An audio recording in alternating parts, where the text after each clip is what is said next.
안녕하세요. 현대참선원의 노천입니다. 지금 이 시간에는 선도수련에 대해서 좀 알아볼까 합니다. 선도수련 들어가기에 앞서 여러분들이 한 가지 알고 있어야 할 진실이 하나 있습니다. 그것은 비가사신묘에 대한 얘기인데, 여러분들은 혹시 비가사신묘상이 누군 줄 압니까? 잘 모르시죠?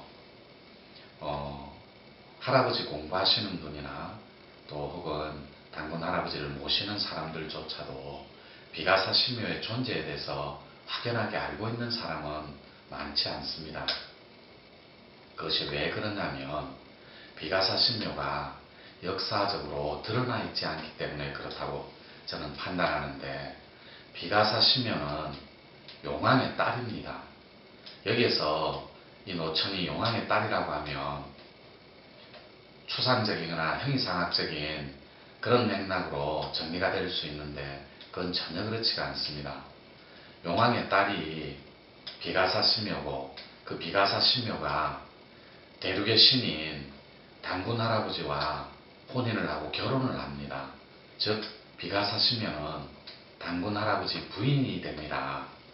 그런데 역사적으로 사람들은 단군 공부를 하시는 분이나 할아버지 공부를 하시는 분, 혹은 밥받기, 혹은 호흡수련, 혹은 또 선도수련에 임하고 혹은 조건에 놓여 있는 분들은 이 비가사신묘의 실체를 정확하게 잘 알고 공부에 임해주면 훨씬 더 도움이 됩니다.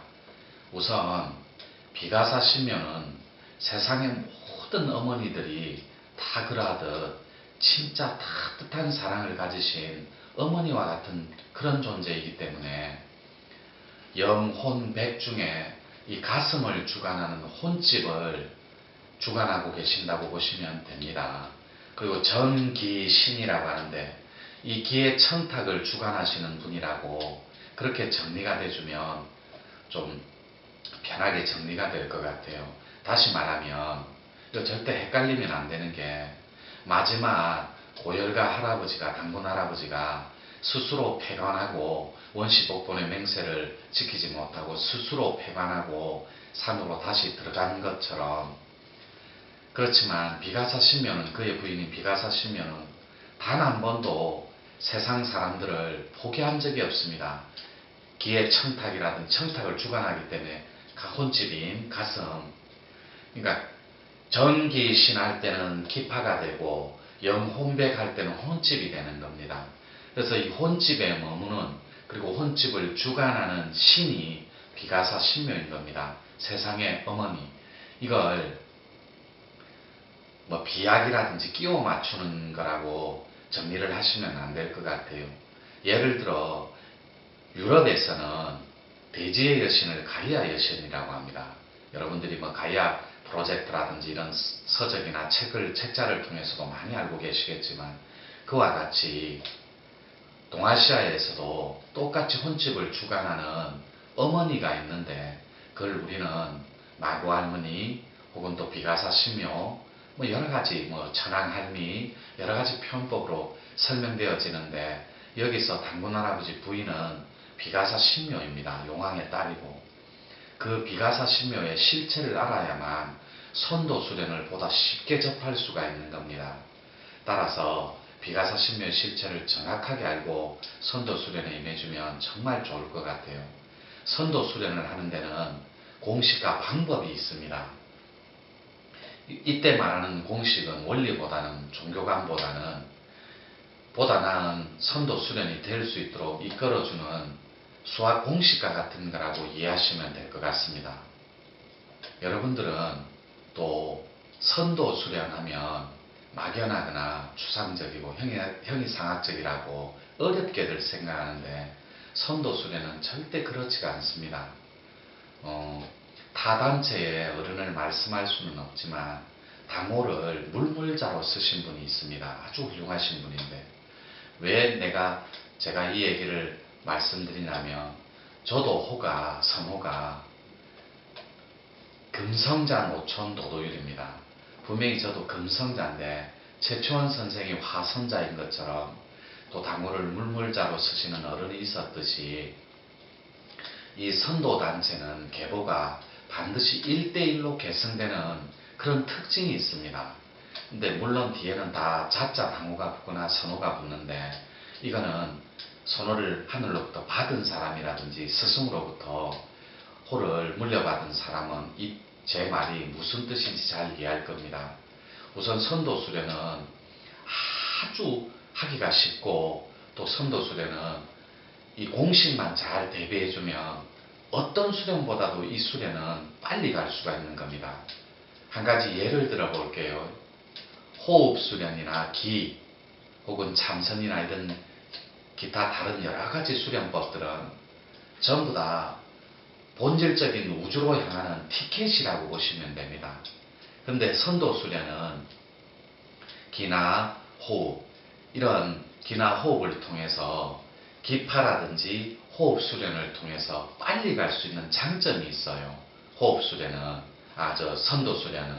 선도수련은 기존에 저작거리에 도판에 선도수련은 정말로 많이 나와 있는데, 선도수련법이 전부 다 난해하고, 물론 또 현대적으로 재해석해서 아주 생활도에 맞게 아주 퓨전 형태로 잘 정리되어 있고 아주 깔끔하게 도를 정리해서 저작거리에서 대중들한테 잘 전달하고 있는 것도 사실입니다. 그런데 그거는 어디까지나 한계가 있게 마련이에요. 왜냐하면 정확한 선도 수련을 알고 또 정확하게 수련 방법을 선택해서 선도 수련을 접하고 조건이 될 때 좋은 결과가 나오게 되어 있는데, 대다수 사람들이 그러지는 못하고 있는 것 또한 사실입니다. 왜냐하면 선도 수련은 거의 다 하다가 마는, 결과론적으로 하다가 말고 하는 그런 결과론에 많이 놓입니다. 그것도 우리가 이해가 되는 게, 선도 수련은 절대로 어려운 게 아니에요. 할 줄을 모르는 거지. 가장 쉬운 선도 수련은 자기 코드를 알고 임하는 겁니다. 제가 늘 코드 하는데, 물론 제가 코드를 만든 장본인입니다. 코드로는 영성수련, 영성코드, 도법코드, 선도코드, 무가코드. 근데 이때 코드 정할 때 세 번째 코드가 선도코드예요. 선도코드는 기나 호흡으로 두 가지로 나뉘는데, 즉 기파가 엄청나게 발달한 사람, 또 호흡을 아주 용이하게 할 수 있는 그런 조건을 갖춘 사람, 이 두 부류밖에 없습니다. 물론 둘 다 할아버지 수련을 하는 것이고. 근데 선도 수련의 특징을 보면, 저도 현대판 선도 수련이라 해서 아주 퓨전 형태로 깔끔하게 군더더기 없이 수련법을 만들어 놓은 게 있어요. 재해석해서. 근데 중요한 건 결과론적으로 강력한 임팩트한 체험을 통해서 선도 수련을 체계화한 이 선도 수련을 여러분이 합의를 하는데 얼마나 생활에서 유용하고 가치 있게 쓰이느냐, 그리고 이 선도 수련을 통해서 행복하게 그리고 건강하게 쓰일 수 있느냐, 그것이 목적인 것입니다. 선도 수련은 어떤 경우라도 가치 있고 건강하게 사회에 쓰여야 한다는 겁니다. 이 수련을 통해서. 선도 코드들은 수련하는 데 방법이 있습니다. 물론 상을 끄는 건 기초적인 수련이라서 얼마든지 가능한 수련이고, 선도 수련은 첫째, 기막의 실체를 알아야 됩니다. 이 기막이라는 단어도 저희들 노천문 중에서만 쓰는 특유의 언어입니다. 그것도 그럴 수밖에 없는 게, 제가 도판에 이 대궁이라든지, 그리고 영체의 땅, 그리고 기막, 그리고 기문, 그리고 기갑에 대해서 처음 쓰는 용어다 보니까 많은 단체들이, 지도자들이 오셔서 기구동성으로 하는 말이 기막이라는 말을 처음 들어봤답니다. 기막은 기운의 막입니다. 기문은 기운이 들락거리는 문을 말하는데, 이 문은 세 가지로 또 나눌 수가 있습니다. 이건 나중에 차차 다른 코너를 통해서 기문과 기막에 대해서 설명이 있을 겁니다. 여러분들은 기막이 있고 없고에 따라서 선도 수련이 빠르고 더디고 느릴 수 있다는 겁니다. 기막은 성불을 안 했을 경우입니다. 자기 코드를 못 땄을 때.